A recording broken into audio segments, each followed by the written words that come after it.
రావాలి కదా. వాళ్ళు కాకుండా ఈరోజు ఒక మీ రిపోర్టరు మనము ఎట్లా పోవడానికి రాత్రి పోవడానికి ప్రయత్నం చేశారు. ఏ ఆధార్ పైన పోతున్నారు? 5:30 టికెట్ బుక్ చేసి బ్యాంకాక్ పేరుతో వెళ్తున్నారు. కావాల్సింది ఆనే మనకు కోఆపరేట్ చేయాలి కదానే, చేయకుండా ఎందుకు పారిపోతున్నారు? నమస్తే సజ్జనార్ గారు, good morning, good afternoon, good evening. మీరు నా మీద అనేక ఆరోపణలు చేశారు.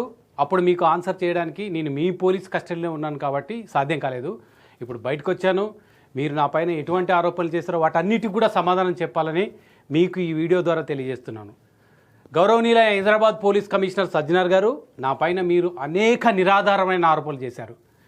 అడిషనల్ డీజీ క్యాడర్లో ఉన్న మీరు 1-2 నెలల్లో డీజీపీ కావాల్సిన మీరు ఎవరినో సంతృప్తిపరచడానికి, ఏదో ఇష్యూ డైవర్ట్ చేయడానికి మీకు ఇచ్చిన టాస్క్లో భాగంగా నాపై వ్యక్తిగత కక్షతో చేసినట్లుగా అసత్య ఆరోపణలు చేశారు.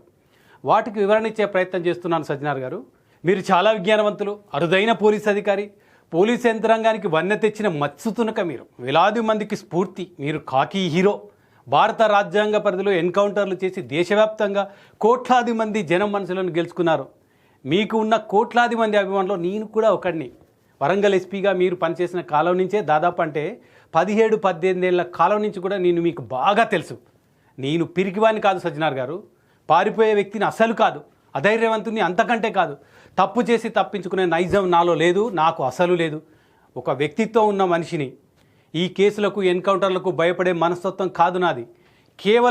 కేవలం బలహీన వర్గాలను మాత్రమే టార్గెట్గా చేసుకొని రాజ్యాంగ పరిధిలో మీరు వేసే ఆటవిక శిక్షలను ప్రశ్నించలేని నిస్సహాయులుగా మిగిలిన లక్షలాది మందిలో నేను మాత్రం ఒకడిని కాదు సజ్జనార్ గారు.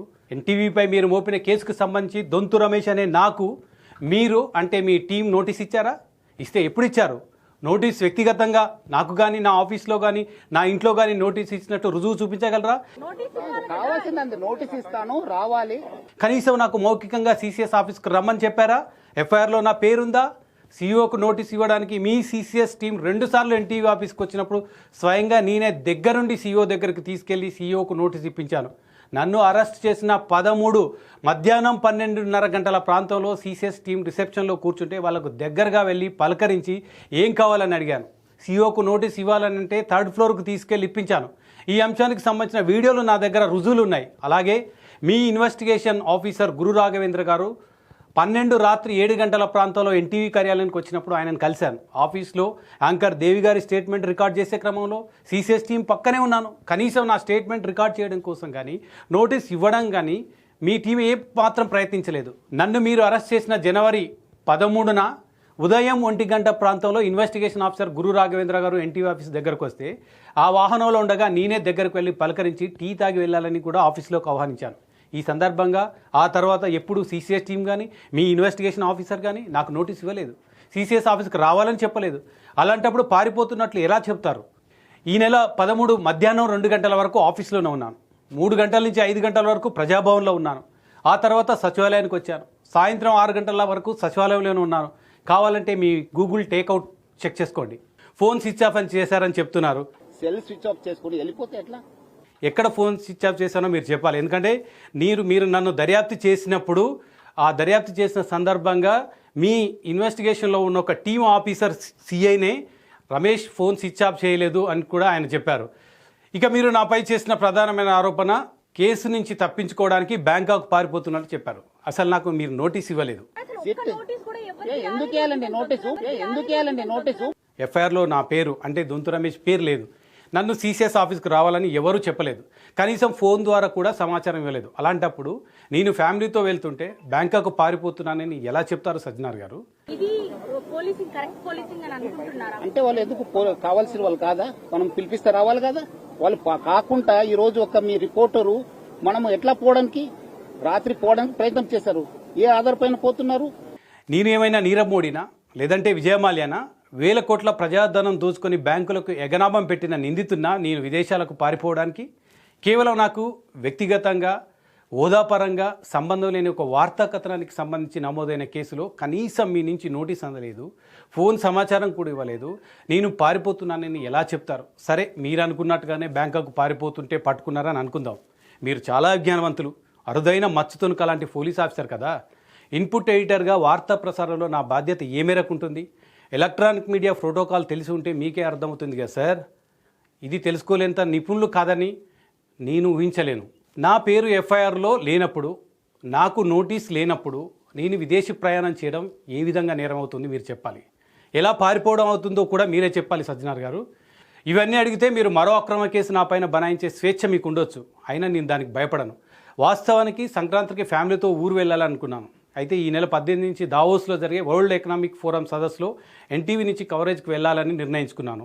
ఇంత తక్కువ సమయంలో నా గ్రామానికి 400 కిలోమీటర్ల రోడ్ జర్నీ చేసి మళ్ళీ తిరిగి రావడం ఇష్టం లేక అప్పటికప్పటికి వైఫ్తో 4 రోజులు వెకేషన్కి వెళ్ళాలనుకున్నాను.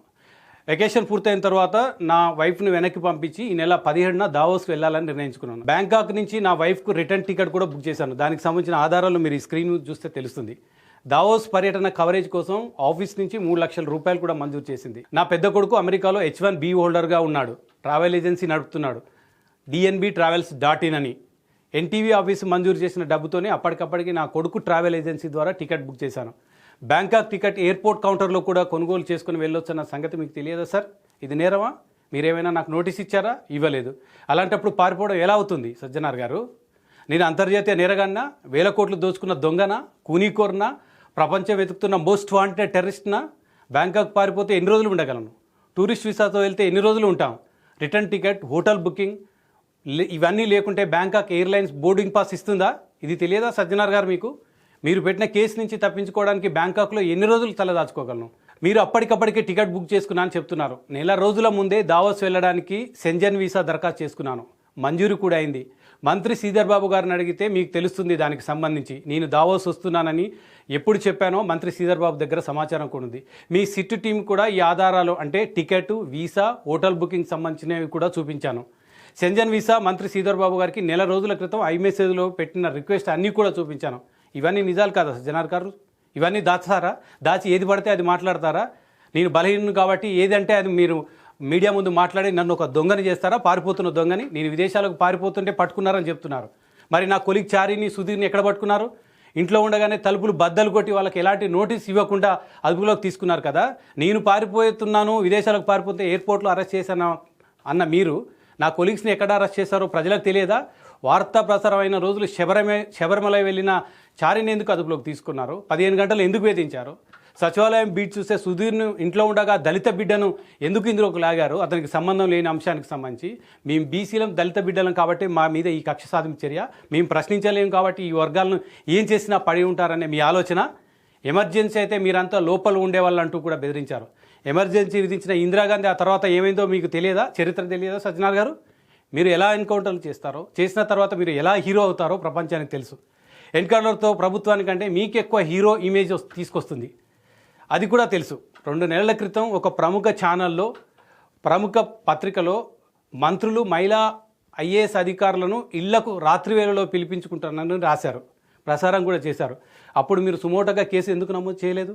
అలా అని ఈ వార్తని నేను సమర్థించడం లేదు. కానీ మీరు ఎవరి కోసం పనిచేస్తున్నారు? రకుల్ ప్రీత్ సింగ్ గారిని అవమానించినప్పుడు, రకుల్ రావు అని రాగాలు పలికినప్పుడు మీరు సిపిగానే ఉన్నారు. ఏం చేశారు? సమంత గారిని అవమానించినప్పుడు ఏం చేశారు? ఎన్కౌంటర్ చేశారా? కేసు పెట్టారా? మీరు ప్రతిష్టాత్మకంగా చేపట్టిన 1000 కోట్ల రూపాయల మల్టీలెవెల్ మార్కెటింగ్ వరంగల్ ఎస్పీగా ఉన్నప్పుడు దర్యాప్తు చేశారు. ఇంకో మల్టీలెవెల్ మార్కెటింగ్ కేసు గోల్డ్ క్వెస్ట్ను కూడా దర్యాప్తు చేశారు. అనేక మంది ప్రముఖులను పిలిపించారు, సెలబ్రిటీలను పిలిపించారు. ఈ కేసులు మధ్యలో ఎందుకు ఆగిపోయాయని మేము ప్రశ్నించామా? ఎందుకు కొట్టుకుపోయాయో మీరు చెప్తారా? ఇప్పుడు బెట్టింగ్ యాప్లకు సంబంధించిన కేసు కూడా దర్యాప్తు చేస్తున్నారు. ఇవి కూడా మధ్యలో ఆగిపోవనే గ్యారంటీ కూడా లేదు. వైట్ కాలర్స్ క్రైమ్పై మీరు ఎంత వేగంగా దర్యాప్తు చేస్తారో అంత వేగంగా కూడా కేసులు ముందు కదలవన్న సంగతి చరిత్రను అడిగితే తెలుస్తుంది సజ్జనార్ గారు. మీరు ఇంత పెద్ద పోలీస్ ఆఫీసర్గా ఉన్న మీరు నా కుటుంబ ప్రైవసీని కూడా దెబ్బతీశారు కదా. నేను తప్పు చేస్తే, నేను దోషిగా ఉంటే, నన్ను దోషిగా మీరు నిలబెట్టాలనుకుంటే నేను మాత్రమే బాధ్యుని. కానీ మీరు నా అరెస్ట్ స్టేట్మెంట్లో నా ఇల్లు, చిరునామా, ఫ్లాట్ నెంబర్తో సహా మొత్తం ట్వీట్ చేసి నా కుటుంబ ప్రైవసీ దెబ్బతీశారు కదా. ఇది మీకు న్యాయమేనా? మీలాంటి అరుదైన ఆఫీసర్కి ఇది తగునా? ఇవన్నీ ప్రశ్నిస్తున్నానని మరో కేసు బనాయించకండి సార్. అసలే మేము బలహీన వర్గాలం, నోరు మెదపలేం, దళిత బిడ్డలం, గొంతెత్తలేం. ఇంకా మీరు ముందుకెళ్ళి మీ అరుదైన శైలిలో మహిళా ఐఏఎస్ అధికారుల వార్త కేసుకు సంబంధించిన దర్యాప్తులో భాగంగా దొంతు రమేష్ రాసిన పెన్ను ఎక్కడ, ఇంకు ఎక్కడ కొనుగోలు చేశాడు, ఏ పంజాగుట్ట చౌరస్తాలోని బుక్ స్టాల్కు తీసుకెళ్లి సీన్ రీకన్స్ట్రక్షన్ పేరుతో ఎన్కౌంటర్ చేయకండి సార్. మేము బలహీన వర్గాలం, దళితులం. మీ అందరితో మాట్లాడేవాడు, మీ అందరు కూడా లోపల ఉండేవాళ్ళు. సో అది అర్థం చేసుకోవాలి. చట్టం తను పని చేస్తుంది. డెఫినెట్లీ చట్ట భాగంగా ఏమైనా మనం డెఫినెట్లీ పోతాను, మనము అక్కడ సెర్చ్ చేస్తాను, కావాల్సిన వాళ్ళు అరెస్ట్ చేస్తాను. మీరు నాపై మోపిన అక్రమ కేసుకు సంబంధించిన రిమాండ్ ఇవ్వడానికి గౌరవ న్యాయమూర్తి గారు కూడా తిరస్కరించారు. చట్టం న్యాయం నా పక్షాన ఉంది కాబట్టి నేను బయట ఉన్నాను, లేకపోతే మీరు అనుకున్నట్లుగానే మీరు భావించినట్లుగానే జైల్లో ఉండాల్సి వచ్చేది. గౌరవ న్యాయమూర్తి గారు ఆదేశాల ప్రకారం ఈ కేసులో మీకు విచారణకు సహకరించడానికి సిద్ధంగా ఉన్నాను. ఈ కేసును మీరు ఎంతవరకు లోతుగా నిజాయితీగా దర్యాప్తు చేస్తే అంతే నిజాయితీగా మీకు సహకరిస్తాను. మీలాంటి పెద్ద ఆఫీసర్లు నాలాంటి చిన్నవాడిపైన ఆధారాలు లేకుండా ఆరోపణలు చేస్తే నేను అయితే పలచబడిపోను సార్. సజ్జనర్ గారు ఇది గుర్తుంచుకోండి. ఇది మీకు కౌంటర్ కాదు, వివరణ. ఎందుకంటే సోషల్ మీడియాలో విస్తృతంగా నేనేదో బ్యాంకాక్ పారిపోతున్నట్లు, అసలు దేశం విడిచి పారిపోతున్నట్టు, నా భార్యతో సహా వెళ్తున్నాను సార్. నేను ఎవరితో వెళ్ళడం లేదు. బ్యాంకాక్లో కూడా టూరిస్ట్ ప్లేస్లు ఉంటాయి. భార్యతో వెళ్తే కూడా బ్యాంకాక్ పోవడం తప్పు. అక్కడ మొత్తం బ్యాంకాక్లోనే స్థిరపడేంత ఆర్థిక స్తోమత కూడా నాకు లేదు అన్ని రోజులు ఉండడానికి. అయినా ఏ వీసా లేకుండా కేవలం టూరిస్ట్ వీసాతో బ్యాంకాక్లో ఎన్ని రోజులు ఉండగలను సార్? అయినా నేనేమైనా ఏ కేసు, మీరు పెట్టిన కేసుకు సంబంధించి ఏమైనా వేల కోట్ల రూపాయల స్కామ్ చేశానా, లేకపోతే హత్య చేశానా, ఇంకేదైనా చేశానా? ఎందుకు బ్యాంకాక్ పారిపోతున్నానని చెప్తారు? కేవలం కొంతమందిని సంతృప్తిపరచడానికి, కొంతమందిని బలిపశువులను చేయడానికి మాత్రమే మీరు ఈ రకమైన ఆరోపణలు చేశారని నేను భావిస్తున్నాను. దయచేసి సోషల్ మీడియా మిత్రులు కూడా రకరకాలుగా చేస్తున్నారు. దీనికి సంబంధించిన ఆధారాలు ఈ వీడియోతో పాటు నేను టికెట్ బుక్ చేసుకుంది, నాకు నోటీస్ రాని విషయం కూడా గుర్తించి పోలీసులను ప్రశ్నించండి. పోలీసులను ప్రశ్నించకపోతే వాళ్ళని హీరోలుగా చేస్తే నాలాంటి వాళ్ళపైన రేపు మీ పైన కూడా ఇదే రకమైన అణచివేత ఉంటుంది. గుర్తుంచుకోండి. Thank you.